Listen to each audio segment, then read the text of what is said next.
aujourd'hui, c'est la question du développement de l'industrie pharmaceutique. Et quand on parle de développement de l'industrie pharmaceutique, pour moi, il y a deux aspects. Il y a la question de la réalisation d'infrastructures, parce que pour produire des médicaments, des vaccins, il faut des infrastructures, mais de haut niveau, avec des technologies de pointe.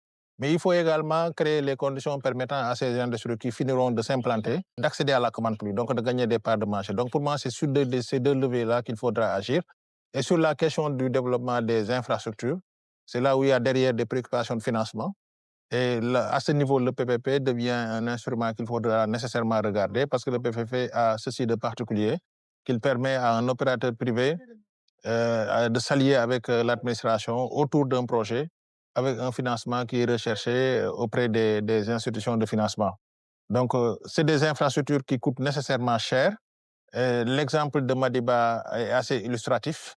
C'est un projet qui a coûté 130 milliards et sur lequel l'État s'est fait accompagner par la plupart des bailleurs de la place, la BAD, la BI, la KWF, etc. Et avec Madiba également, ce qui a été important de relever et de partager avec les participants à cette rencontre, c'est qu'à un certain moment, les partenaires ont cherché à imposer à l'État une technologie qui serait de nature à rendre l'État dépendant des multinationales de fabrication de vaccins.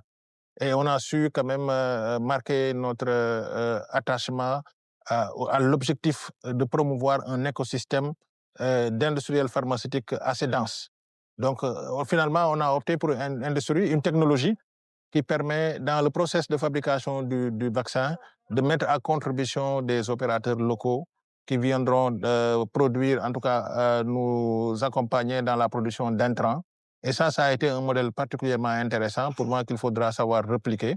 Donc l'objectif aujourd'hui, c'était vraiment de jeter les bases et on s'est promis de se retrouver dans des espaces beaucoup plus restreints à travers des réunions beaucoup plus techniques pour regarder les projets dans leur spécificité et essayer de voir ensemble quels sont les schémas qu'il faut mettre en œuvre pour accompagner l'industrie pharmaceutique dans son essor et dans son expansion. Et sur la question de l'accès à la commande publique, on a rappelé que le Code des marchés publics regorge de mécanismes incitatifs qui sont déjà là et paramétrés et qui permettent aux industriels de la pharmacie de pouvoir accéder à des parts de marché. Et je donnais l'exemple du manuel de procédure de la PNA qu'on a préparé avec la PNA et à travers lequel on a prévu la possibilité pour la PNA de signer directement avec un industriel pharmaceutique qui est en full process.